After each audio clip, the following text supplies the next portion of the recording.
All right, Dane Wingington, thank you for being here again to update us on the latest. We are in September 2024. What is going on with the weather?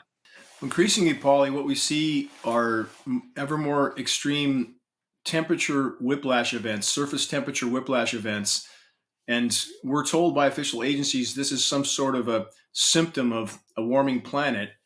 And not that the planet isn't warming, it is radically fast climate engineering making that scenario worse, not better. But these flash surface cool downs are a direct result of patented processes of chemical ice nucleation cloud seeding. And these endothermic reacting materials can cause ice to nucleate at much higher than normal temperatures. The longer they carry on this process, the lower the temperatures go. Cold air is dense, it sinks to the surface. So what we see is some of the areas that are focused on regularly for these types of events are geographically regions like Denver, because it sits in a basin. That cold air sits in the basin, and thus they've been able to lower temperatures. For example, in Denver, almost every year for the last 5 or 6 years, we'll see in the springtime temperatures go from literally record highs in the 80s, mid 80s, to single digits in less than 24 hours. That's not nature. So again, when we have countries like China openly announcing that they are engineering winter weather, and this was covered in recent events going back to all the way to 2009, Popular Science, The Guardian, ABC, CNN, all of them covered this. But if you bring this up in the US, suddenly you're some sort of a theorist, conspiracy theorist. This is hard science. These are patented processes. So again, US media is trying to marginalize anybody who dares to speak out about the shockingly visible climate engineering atrocities in our skies. And this chemical nucleation process, Polly, actually can flash burn foliage. Again, it causes such a radical temperature drop that the ecosystems are not able to handle that type of swing, and let alone the chemical constituents that are in these processes. So we see often a baking of the West, and that's been the recent scenario we see under a high-pressure dome, ionosphere heater-induced high-pressure dome that rotates upper-level wind currents clockwise around that dome. Picture just like a pulley with the upper-level winds rotating up and over the western U.S. that's baking underneath that high-pressure heat dome. That cold air and moisture is nucleated the entire way, and then it's dumped back down into parts of the eastern U.S. where there's a flash surface cool down and a lot of sensationalized headlines, and that's part of what the climate engineers want, Pauline. All right, let's have a look at this map. Yeah, that's the National Oceanic and Atmospheric Administration departure from normal surface temperature map. And meteorologically speaking, there's not a degreed, quote, climate forecaster, aka meteorologist on the planet that doesn't know something's wrong. They know. They're simply not willing to speak out. They're protecting their paychecks and pensions. They know how long their leash is. And that map is so shockingly wrong. Weather moves from west to east, and to have that kind of anomaly where you have the west completely baking underneath the high pressure heat dome I described, and again, this rotating upper level wind current wrapping that moisture around that heat dome and dumping it back down into the eastern U.S., which, by the way, since 2012, the eastern half of the U.S. lower 48, Polly, has been the most anomalously less warm region in the entire world. And that simply can't happen statistically, mathematically, without climate intervention operations. Why would that be? Because the eastern half of the U.S. lower 48 is the most populated portion of the U.S. So if you can keep that portion of the population cooler overall than the rest of the world consistently, and that's in between record warm-ups, it keeps them very confused and divided as to the true state of damage done to the climate. And that's part of what they're trying to do. This is the pharmaceutical cure, mask the symptom while damaging the host even further. And that's the same mentality we're dealing with here. Now let's take a look at Europe. You've got a map of Europe. What's going on here? What's that about? Same scenario. So you can see with those circular lines, those are pressure gradients, and they indicate pressure zones. That high pressure in northern hemisphere, again, spinning clockwise, low pressure spinning counterclockwise. So picture on the front of a car where you have a fan belt that wraps clockwise around some pulleys, counterclockwise around other pulleys, and picture the fan belt itself being the upper level wind currents, the jet stream. So they can direct that jet stream in different directions with these various pressure zones to starve some regions of moisture and to deluge other regions. The drought deluge scenarios are a hallmark of climate intervention operations, and we have more of both now. And again, this is what we are trying so desperately to bring to light. And we hope, Polly, that at some point soon, we're already far past due for this, but so-called academia, the so-called experts need to band together, stand up, and start telling the truth while it can still make a difference.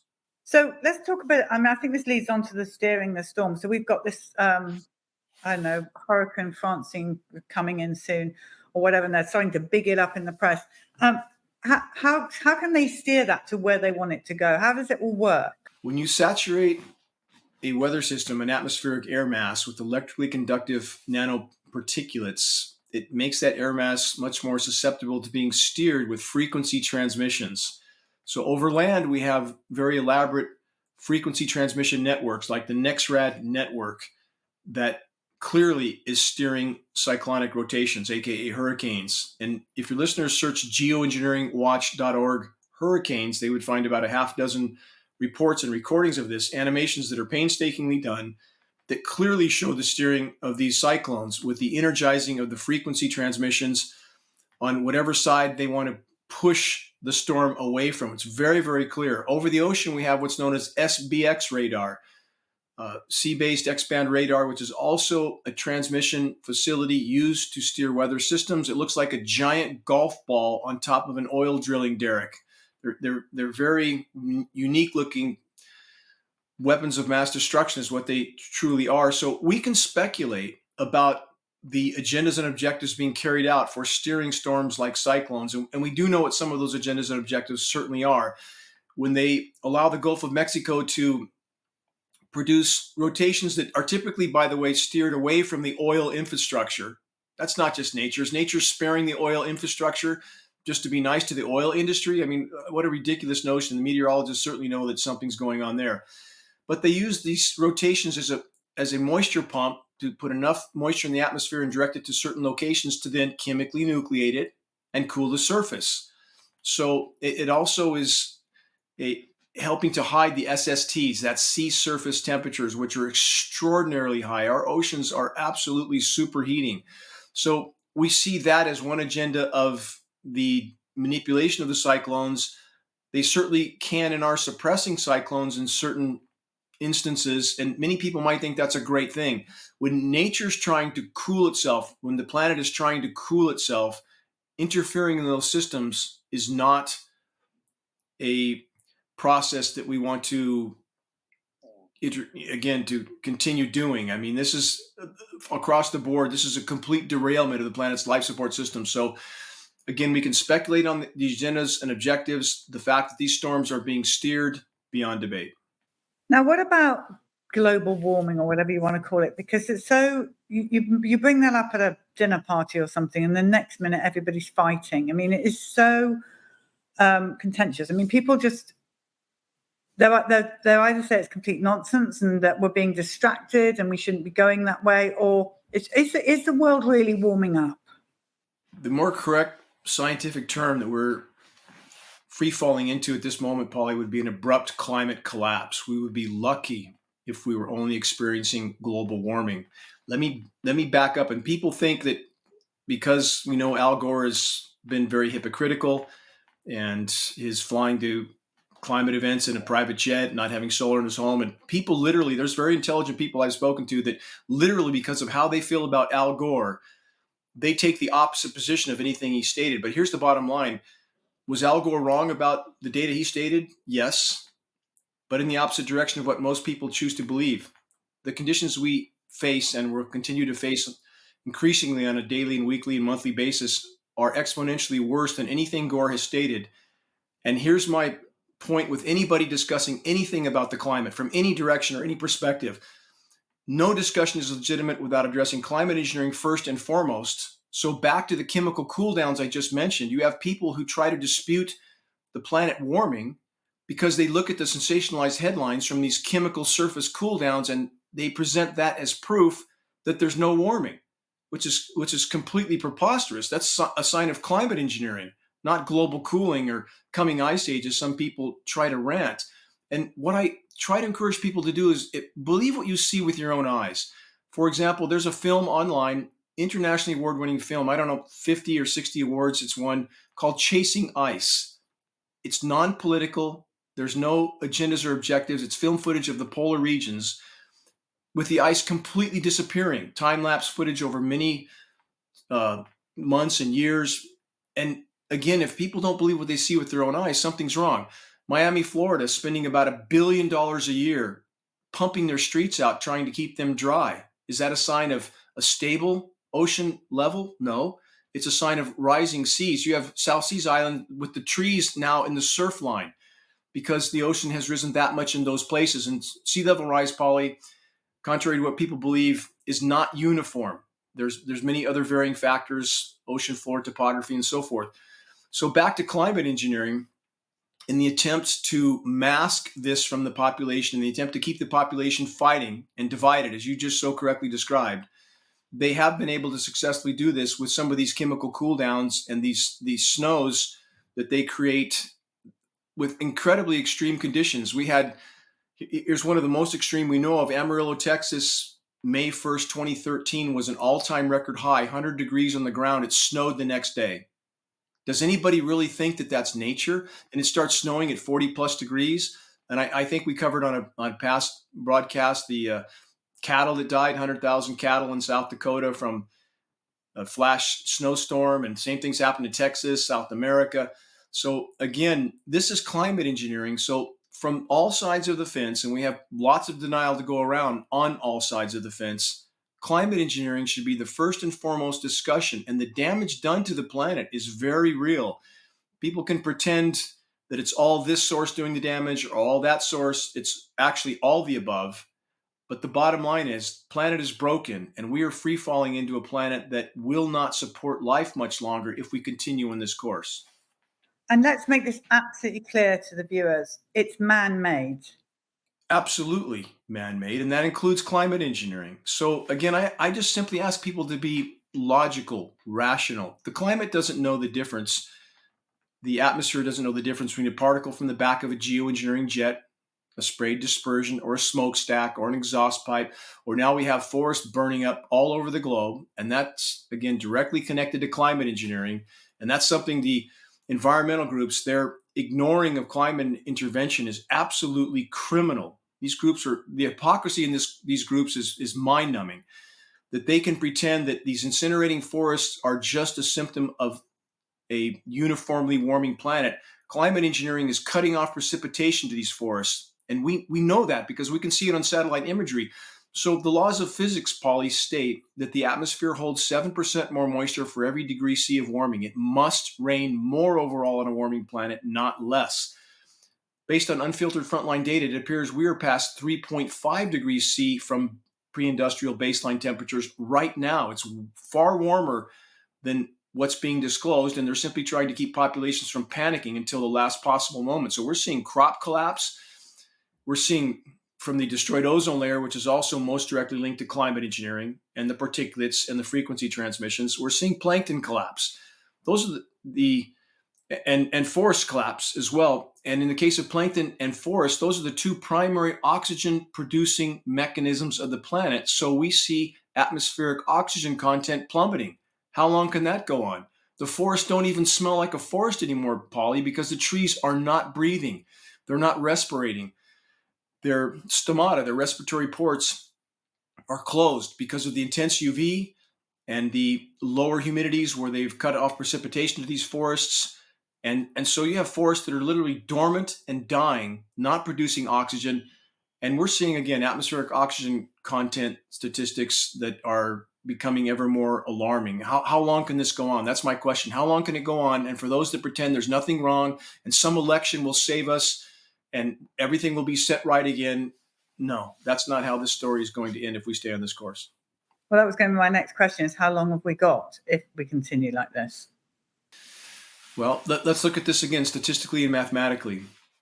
Based on recent peer-reviewed study, which, of course, there's always agencies that are tasked with, quote, debunking this. And for a lot of people, they don't look at the facts and the figures. They just simply said this person or they decide this person's saying something is happening, that person's saying it isn't, therefore I don't know, so I'm going to ignore the whole thing. And those in power know that. They simply have to cast a doubt and people walk away. In the case of the plankton, we have, based on recent peer-reviewed study, a 90% decline in the Atlantic. That's measuring plankton in 500 locations. And that's a crash. That's a virtual crash of the plankton population. That's a basis of life on Earth, literally. So how long can that continue? Other oceans not far behind. We have global insect populations, terrestrial and aquatic, down 80 to 90% now, today, not somewhere off in the future, today. And when Geoengineering Watch first published that, and I believe 2012, we got major blowback from the so-called science community. And now they've acknowledged everything we stated about 10 plus years before they did, because they can't hide it any longer. And my question to listeners is this: how long do we think we're going to survive if the insects can't survive? And this is, again, most directly related to the ubiquitous contamination coming from climate engineering. Are there other sources? Of course, countless other sources, from farm chemicals to the dumping of industrial waste in our oceans and everywhere else. But when you have a ubiquitous contamination via jet aircraft all over the world, and there's no place to hide from that. And by the way, we have peer-reviewed study to prove that there's not an uncontaminated drop of rain on the planet, with PFAS, forever chemicals, and climate engineering elements. And you destroy the ozone layer, again, which is killing plankton because they have to feed in the upper layers of the water column. The UV radiation is frying them. It's frying insects. It's burning the bark off of trees. It's frying crops.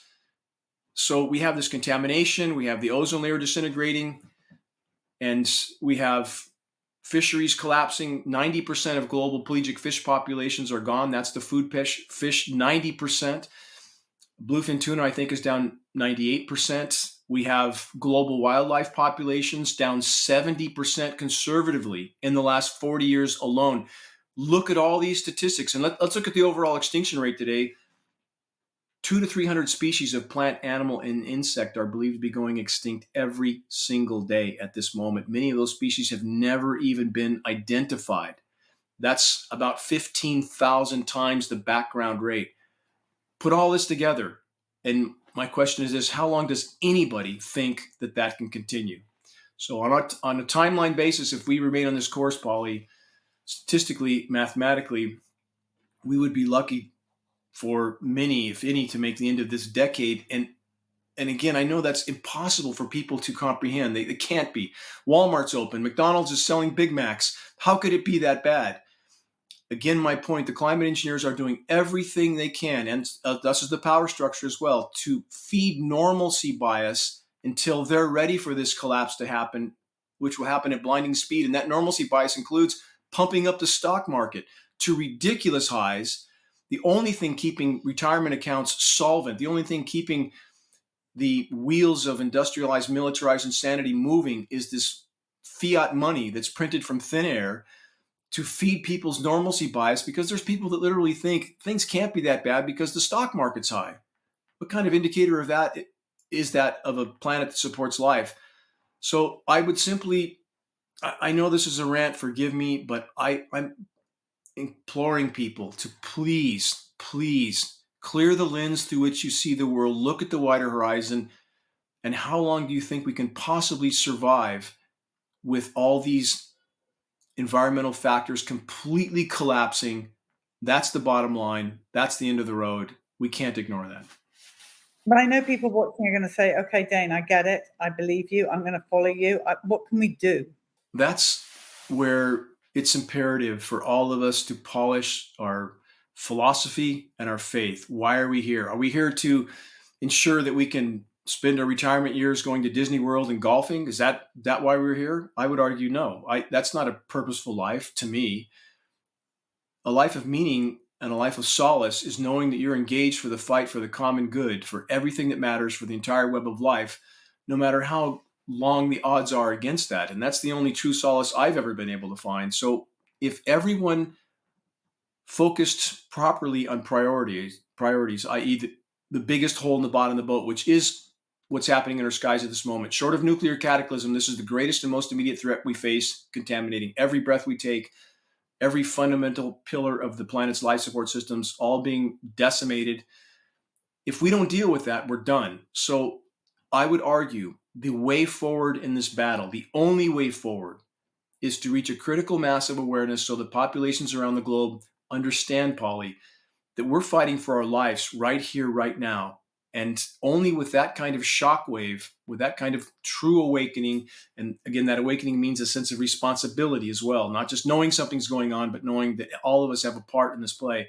If we can expose it, and those participating, and this is key, which includes so many military members, private defense contractors, their families need to know, so that all those that are part of this wheel of insanity understand they're participating in their own demise and stand down while we still have something left to salvage. That is the only way forward.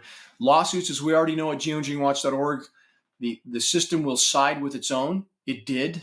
And a lawsuit we filed that was covered even in Bloomberg News, which certainly sent a shot across the bow of all those trying to hide these crimes. We sued a scientist that is a primary disinformation quote expert in this arena. He represents MIT, Caltech, Carnegie Science, and Cornell, Dr. Douglas McMartin. And this is, anybody can search this online and find the record of our lawsuit against him for trying to censor the dimming personally.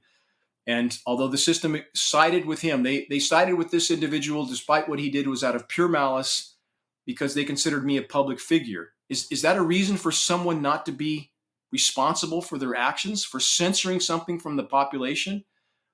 Again, it's preposterous that they sided with him, but the fact that we drug him into a court put a chill in that community for their part in hiding these crimes.